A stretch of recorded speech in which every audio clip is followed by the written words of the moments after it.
اس نے سر جھکا کر آنکھیں بند کر لیں، اپنے والد کا تصور کرنا چاہا، مگر وہ کون تھے، کیسے تھے؟ ان کی تصویر بھی نہیں رہی تھی۔ فسادات کی آگ میں سب کچھ جل چکا تھا۔ اس نے کہا، پتا جی، اپنے والدین کی یادگار کے طور پر میرا وجود کافی ہے۔ میرا نام اب بھی امجد ہے، میں مسلمان ہوں، لیکن جو کارنامہ آپ نے انجام دیا ہے اس کا کریڈٹ آپ کو ملنا چاہیے۔ میرے برتھ سرٹیفکیٹ میں، اسکول اور کالج کے رجسٹر میں میرا نام امجد یار خان ہے، لیکن علم و ادب کی دنیا میں اور جرنلزم میں امجد کمار سکسینہ کہلاؤں گا۔ بات معقول تھی۔ اس کے پتا جی نے بحث نہیں کی۔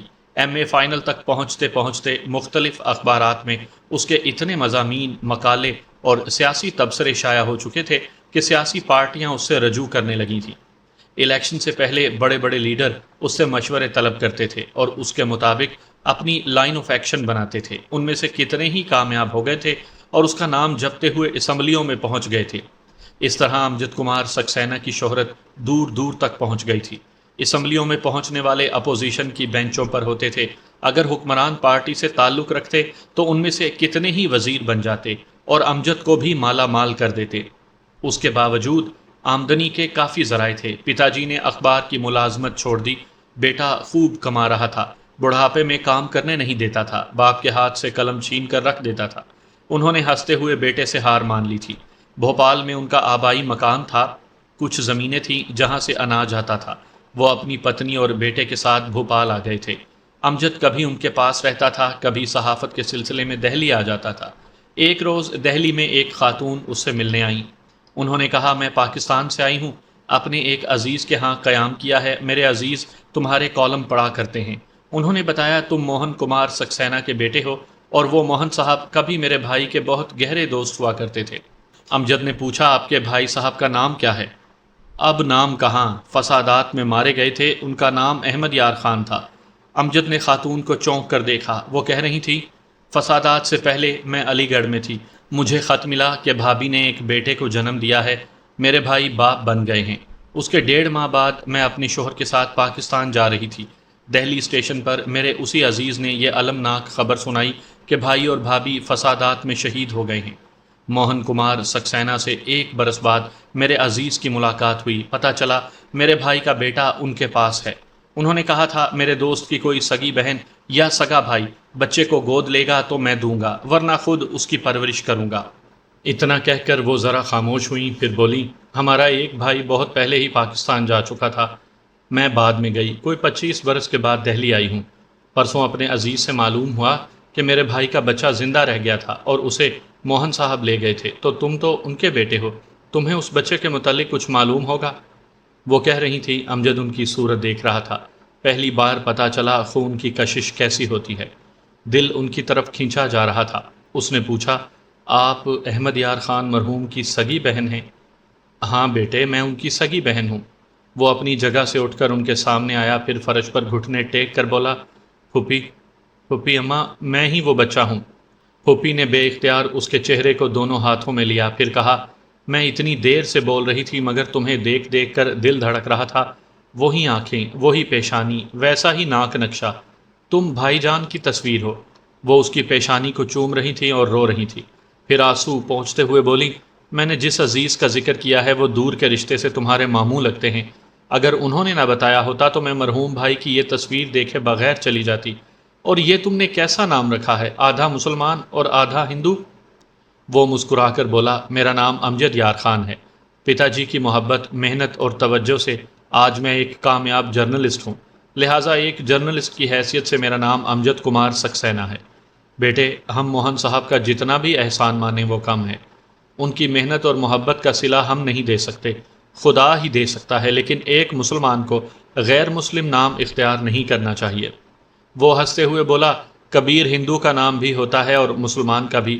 بھگت کبیر داس مسلمان تھے یا ہندو، یہ آج تک فیصلہ نہ ہو سکا۔ فلمی دنیا کی عظیم شخصیت دلیپ کمار مسلمان ہیں، ہندو نام کے باوجود ان کے ایک اچھے مسلمان ہونے میں کوئی شبہ نہیں۔ آپ پاکستانی ہیں، ہم ہندوستانی ہیں، اگرچہ ہم مسلمان ہیں، مگر آپ کے اور ہمارے سوچنے کا انداز بہت سے معاملات میں مختلف ہے۔ آپ نام کے جھگڑے میں نہ پڑیں۔ توبہ ہے، میں بھی کیا بات لے بیٹھی، تم جیسے بھی خوش رہو، اسی میں ہماری خوشی ہے، چلو میرے ساتھ۔ یہاں تمہارے دور کے عزیز رشتہ دار ہیں، دور کے ہی صحیح، اپنے تو ہیں، میں ان سے تمہیں ملاؤں گی، چلیے، مگر آپ بھی میرے ساتھ بھوپال جائیں گی اور میری ماں جی اور پتا جی سے ملاقات کریں گی۔ پھوپھی اماں، آپ سے مل کر ایسے لگ رہا ہے جیسے دنیا جہاں کی دولت مل گئی ہو۔ میں نے کبھی سوچا بھی نہیں تھا کہ اس دنیا میں میرے ابو کے خون سے قریب کوئی رشتہ ہوگا۔ بیٹے، میں اپنی خوشی بیان نہیں کر سکتی، مجھے کم از کم شکریہ ادا کرنے کے لیے موہن بھائی کے پاس جانا چاہیے، مگر ویزے میں وقت ختم ہو گیا ہے، مجھے پرسوں واپس جانا ہوگا۔ آپ نہیں جائیں گی، پاسپورٹ اور ویزا مجھے دیجیے، آپ کا بھتیجا بڑے وسیع ذرائع کا مالک ہے، میں ویزا بڑھوا لوں گا۔ اس نے پھوپھی اماں کے ساتھ جا کر اپنے رشتہ داروں سے ملاقات کی۔ وہاں کئی گھر تھے اور ہر گھر میں بزرگ، بچے، جوان، لڑکیاں اور لڑکے اس سے بڑی محبت سے مل رہے تھے۔ سیاست سے دلچسپی رکھنے والے یا کم از کم اخبار پڑھنے والے رشتہ دار اس کی تحریری صلاحیتوں پر قربان ہو رہے تھے۔ اسے اتنی محبتیں ملیں کہ وہ روز جانے لگا۔ یوں بھی پھوپھی اماں اسے چھوڑنے والی نہیں تھی۔ اس سے کہہ دیا تھا کہ اب وہ جرنلسٹ کی کینٹین میں نہیں کھائے گا، دونوں وقت پھوپھی اماں کے ساتھ کھایا کرے گا۔ وہ ہنستے ہنستے کہتی تھی، پاکستان میں میرے دو ہی بیٹے ہیں، اگر بیٹی ہوتی تو فوراً تمہیں داماد بنا لیتی۔ ویسے اس بار تمہاری بات کہیں پکی کر کے جاؤں گی، دوسری بار آ کر شادی کر دوں گی، ایسا نہ ہو کہ اپنی ماں جی اور پتا جی کے لیے ہندو گھرانے سے بہو لے آؤ۔ پھوپھی کے ویزے کی تاریخ بڑھ گئی۔ 2 دن بعد بھوپال جانے کا پروگرام بن گیا۔ اسی دن وہ دوپہر کے کھانے کے بعد ماموں کے گھر سے نکلا تو سامنے والے گھر کے دروازے پر ایک سانولی سلونی سی لڑکی کو دیکھ کر ٹھٹک گیا۔ وہ سیاست کے خشک موضوع سے کھیلنے والا قلمکار تھا۔ اخبارات کے دفتروں میں اور سیاسی لیڈروں کے محلوں میں حسین اور ذہین لڑکیوں سے ملاقات ہوتی رہتی تھی، لیکن کسی میں ایسی کشش محسوس نہیں ہوئی جیسی وہ سانولی سلونی سی لڑکی محسوس کروا رہی تھی۔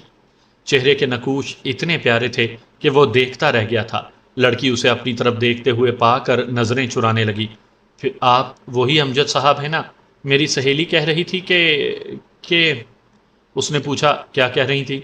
کیا میرے ماموں کی صاحبزادی تمہاری سہیلی ہے؟ جی ہاں، میں اسی شبانہ کی بات کر رہی ہوں۔ شبانہ تم سے کیا کہہ رہی تھی؟ جانے دیجئے، کیا کریں گے سن کر؟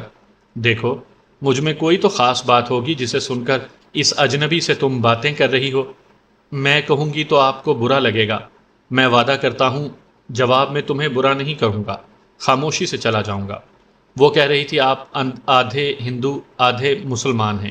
وہ ہنستے ہوئے بولا، اس میں برا ماننے کی کیا بات ہے؟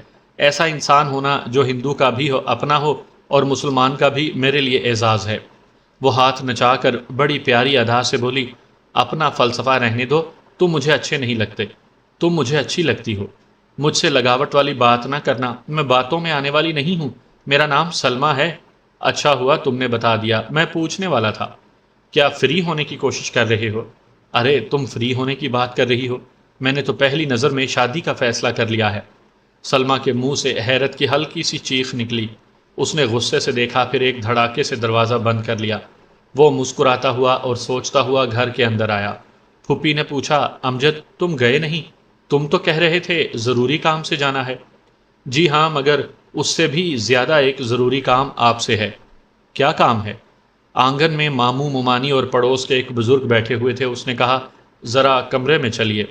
وہ کمرے میں اس کے ساتھ آئیں، ایک پلنگ کے سرے پر بیٹھ گئیں۔ وہ فرش پر بیٹھ کر ان کا ایک پاؤں دابنے لگا۔ وہ تعجب سے بولی، کیا تم ضروری کام چھوڑ کر میری خدمت کرنے آئے ہو؟ جی نہیں۔ جی ہاں، وہ ایک بار آپ نے کہا تھا کہ بیٹی ہوتی تو آپ مجھے داماد بنا لیتی۔ ہاں کہا تھا، مگر نہیں ہے، اب کیا کروں؟ کرنا کیا ہے، وہ سامنے والے مکان میں ایک لڑکی سلمہ رہتی ہے، آپ اسے بیٹی بنا لیں۔ وہ مسکرا کر بولی، اچھا تو اس لیے پاؤں دبائے جا رہے ہیں؟ پھر سوچتے ہوئے بولی، لڑکی سانولی ہے مگر بہت پیاری ہے، 10 جماعتیں پاس ہے، میں 3 مہینے سے یہاں ہوں، اس میں بڑا سلیقہ اور سوجھ بوجھ دیکھی ہے۔ لڑکے، تو نے ایسی لڑکی پسند کی ہے جیسی میں چاہتی تھی، اگر شادی ہو گئی تو وہ تجھے پکا مسلمان بنا کر چھوڑے گی، تو پھر آپ اس کے گھر جا رہی ہیں؟ پتہ نہیں اس کے ماں باپ راضی ہوں گے یا نہیں، مگر میں بات ضرور کروں گی۔ وہ اٹھتے ہوئے بولا، تو پھر چلیے۔ اے لڑکے، دیوانہ ہو گیا ہے کیا؟ کچھ معلومات حاصل کیے بغیر کیسے چلی جاؤں؟ معلوم تو ہو، کہیں اس کا پہلے سے رشتہ ہو چکا ہو۔ اگر وہ ہمیں رشتہ دینے پر راضی ہوں گے تو انہیں سچ بتانا ہوگا کہ لڑکی بیاہ کر ہندو گھرانے میں جائے گی۔ وہ سوچ میں پڑ گیا۔ یہ ایک عام سی بات ہے، اگر ایک ہندو مسلمان گھرانے میں ہو تو کوئی ہندو اپنی لڑکی اس گھر میں نہیں دے گا، خواہ لڑکا کتنا ہی کٹر ہندو ہو۔ لڑکی والے صرف لڑکے کے نہیں، اس کے گھر اور ماحول کو بھی دیکھتے ہیں۔ وہ رات کو کھانے کے لیے آیا تو گھر میں داخل ہونے سے پہلے رک گیا۔ سامنے والا دروازہ کھل گیا تھا، پھر وہ نظر آئی، اسے گھور کر دیکھتے ہوئے بولی، بڑے ضدی بنتے ہو، جو کہتے ہو کر دکھاتے ہو۔ رشتہ مانگنے کے لیے اپنی پھپھی کو بھیج دیا؟ اس نے خوش ہو کر پوچھا، تمہارے والدین نے منظور کیا؟ وہ بڑی ادا سے ہاتھ نچا کر بولی، اے آدھے ہندو، آئینے میں اپنی صورت دیکھی ہے؟ یقین کرو میں پورا مسلمان ہوں۔ ہاں، مگر ہندو دھرم سے بھی محبت کرتا ہوں۔ اگر پورے مسلمان ہو تو بتاؤ میں ابھی کون سی نماز پڑھ کر آ رہی ہوں؟ وہ ذرا چکرایا، پھر دل ہی دل میں جلدی جلدی یاد کرنے لگا، صبح کی نماز کو فجر، دوپہر کی نماز کو ظہر، شام کی نماز کو یاد نہیں آ رہا۔ کچھ اچھا ہی کہتے ہیں، ابھی شام نہیں رات ہے۔ رات کی نماز کو کیا کہتے ہیں؟ ہے بھگوان، اسے عربی میں کیا کہتے ہیں؟ میں کیسے بھول گیا، پہلے مجھے یاد تھا۔ سلمہ نے کہا، شرم نہیں آتی خود کو مسلمان کہتے ہو اور نماز؟ اس کی بات ادھوری رہ گئی۔ وہ اچھل کر بولا، عشاء، رات کی نماز کو عشاء کہتے ہیں، صبح کی نماز کو فجر نماز کہتے ہیں۔ تم مجھے کیا سمجھتی ہو؟ مجھے سب معلوم ہے۔ وہ تو تمہاری صورت سے معلوم ہوتا ہے کہ تمہیں سب معلوم ہے۔ اچھا بتاؤ، عشاء کی نماز میں کتنی رکعتیں ہوتی ہیں؟ وہ پھر الجھ گیا، پریشان ہو کر بولا، یہ کیا تم نے پوچھنا شروع کر دیا ہے؟ کیا تم میرا انٹرویو کر رہی ہو؟ یہی سمجھو، میں بہت دیر سے چھت پر تمہارا انتظار کر رہی تھی۔ تم ضدی ہو تو میں بھی کم نہیں ہوں۔ میں نے سوچ لیا تھا پہلے تمہاری اصلیت معلوم کروں گی۔ تمہیں گلی میں آتے دیکھا تو چھت سے اتر کر آئی ہوں۔ ہاں چلو جواب دو۔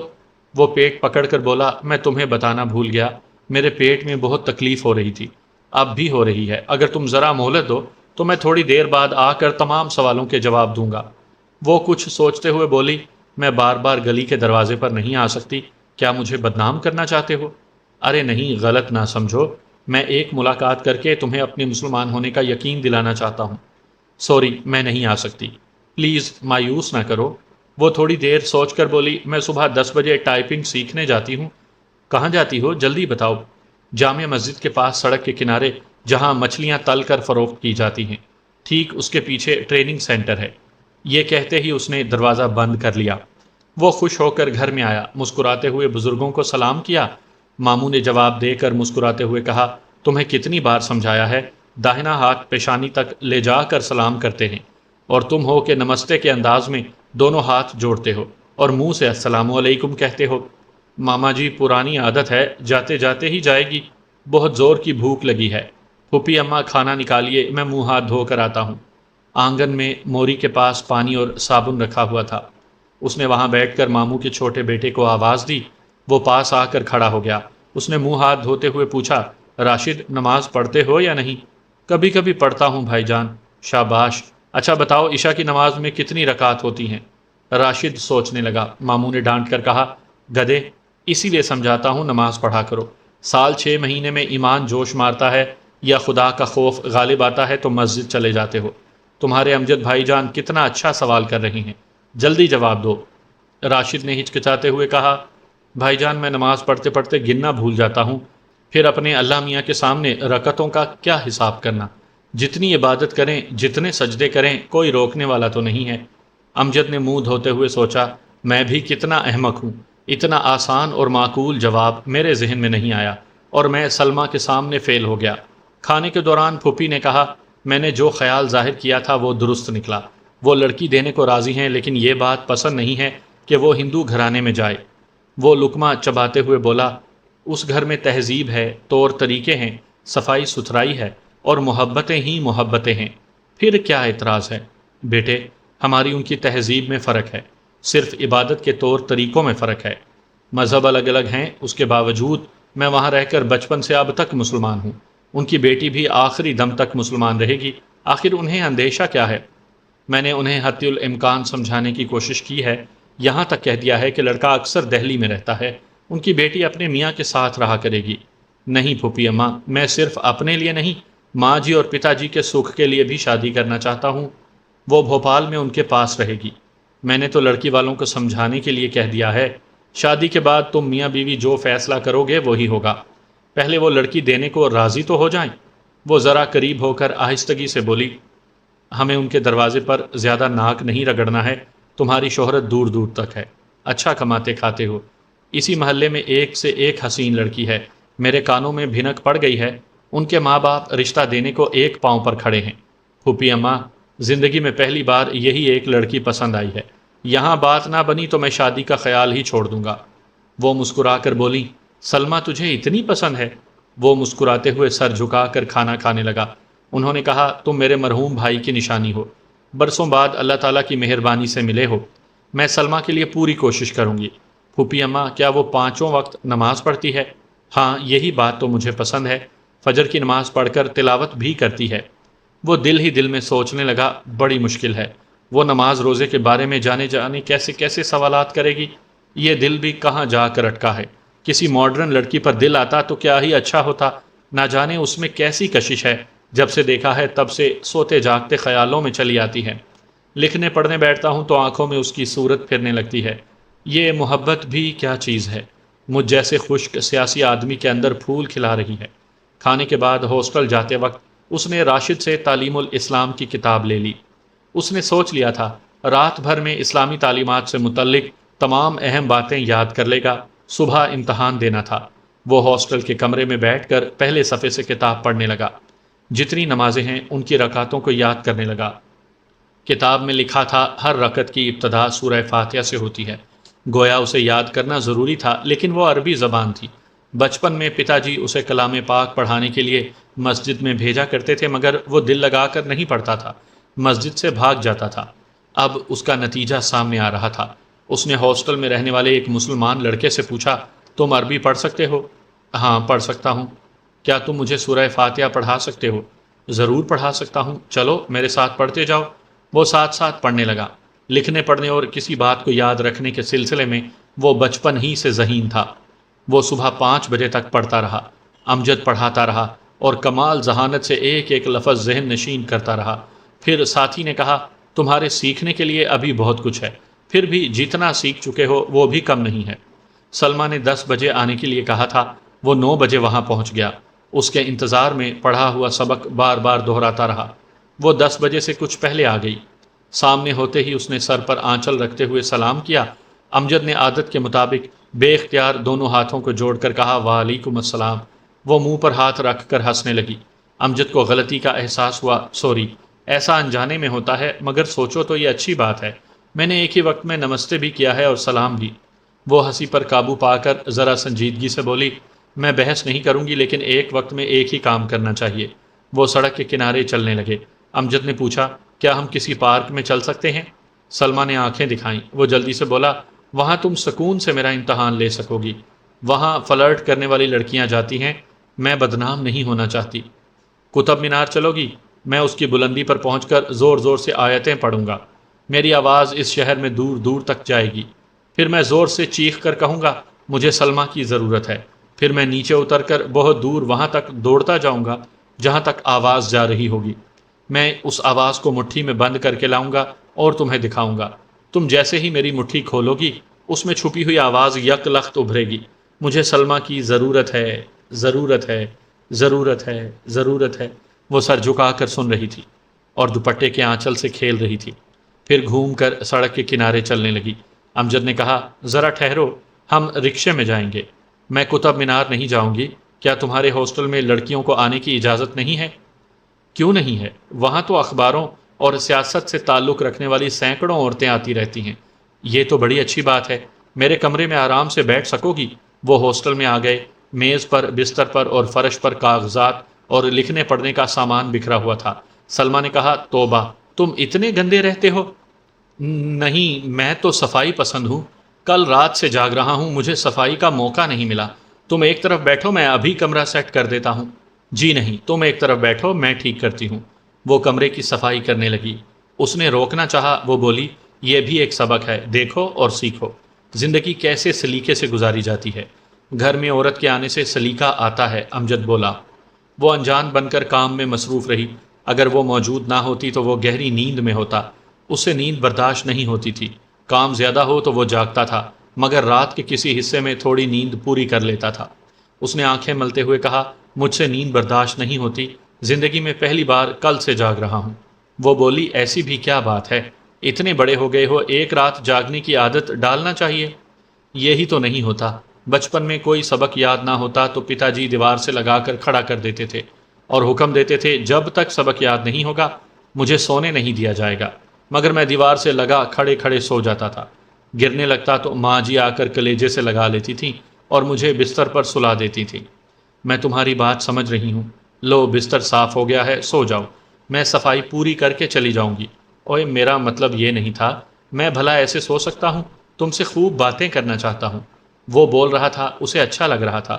ایک لڑکی کے دل میں پیار بھر دینے کے لیے اتنا ہی کافی تھا کہ وہ رات بھر اس کے لیے جاگتا رہا تھا اور ایمان کی باتیں سیکھتا رہا تھا۔ سلمیٰ کا دل خوشی سے دھڑک رہا تھا۔ وہ چاہتی تھی امجد زیادہ سے زیادہ اپنی محبت کا یقین دلائے۔ اس نے کہا، لو صفائی ہو گئی، اب میں سبق سنوں گی، لیکن تمہیں تو نیند آ رہی ہے۔ نہیں، بالکل نہیں، میں جاگ رہا ہوں اور جاگتا رہوں گا۔ کیا تم 2 گھنٹے تک مزید جاگ سکتے ہو؟ تم دن بھر رہو، میں دن بھر جاگتا رہوں گا۔ اس کی آنکھوں میں نیند کا خمار تھا، اس کے باوجود جاگتے رہنے کا دعویٰ کر رہا تھا۔ سلمیٰ نے کہا، میں قریب یہاں میری ایک سہیلی رہتی ہے، اس سے ملاقات کرنا ضروری ہے، ابھی نہیں جاؤں گی تو وہ 12 بجے تک ڈیوٹی پر چلی جائے گی۔ چلو میں وہاں لے چلتا ہوں۔ کیا اپنے ساتھ لے جا کر بدنام کرنا چاہتے ہو؟ میں اکیلی جاؤں گی، جلدی واپس آنے کی کوشش کروں گی، مگر تم تو سو جاؤ گے۔ کون کافر سوئے گا، میں جاگتا رہوں گا۔ تو پھر جاؤں؟ وہ اسے ہاسٹل کے باہر چھوڑنے آیا، پھر کمرے میں واپس آ کر اپنے بستر کے سرہانے بیٹھ گیا۔ یوں تو بستر ہمیشہ ہی آرام دہ ہوتا ہے، مگر آج سلمیٰ اپنے ہاتھوں سے بچھا کر گئی تھی، اس لیے اس پر لیٹنے کو جی چاہتا تھا۔ وہ جلدی سے اٹھ کر کھڑا ہو گیا، ذرا سی لیٹنے کی خواہش اسے سلا سکتی تھی۔ ایسے میں سلمیٰ آتی تو اسے سوتا دیکھ کر چلی جاتی۔ وہ کرسی پر آ کر بیٹھ گیا۔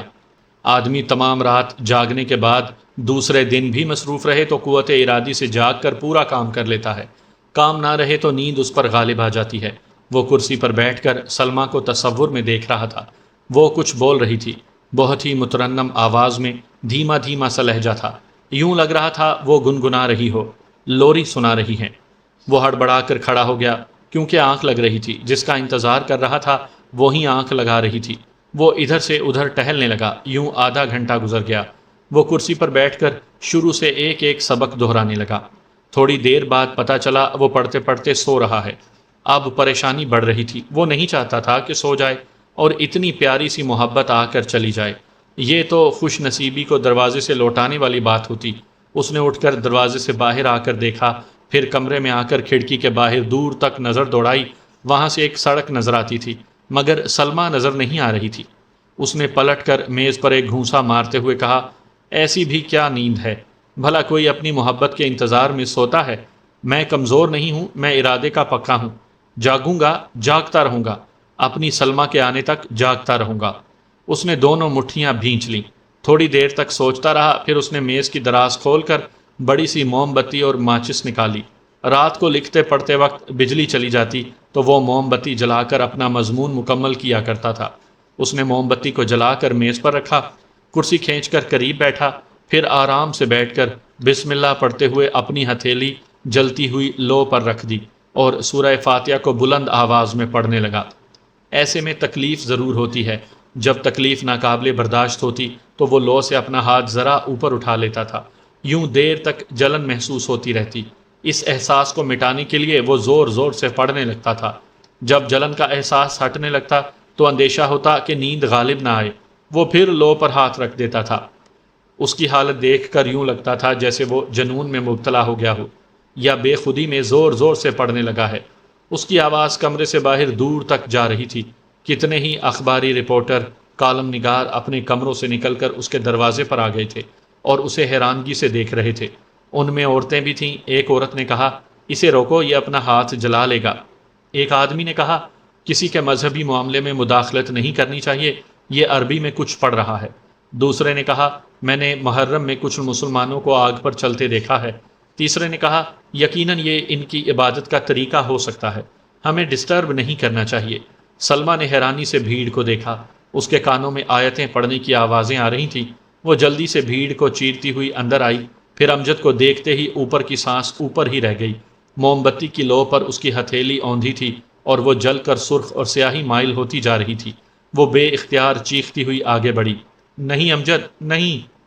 اس نے آگ پر سے ہاتھ کھینچ لیا، اس جلے ہوئے حصے کو اپنے رخساروں سے، اپنے آنکھوں سے لگا کر رونے لگی۔ اس کی ہتھیلی سے جلے ہوئے گوشت کی بو آ رہی تھی۔ اس نے روتے ہوئے لوگوں سے کہا، کہیں سے برنول لے آؤ، پلیز جلدی کرو، فرسٹ ایڈ کا سامان ہی لے آؤ، پلیز ہری آپ۔ دو چار آدمی دوڑتے ہوئے چلے گئے۔ وہ دیوانہ وار اس کی جلی ہوئی ہتھیلی کو چوم رہی تھی۔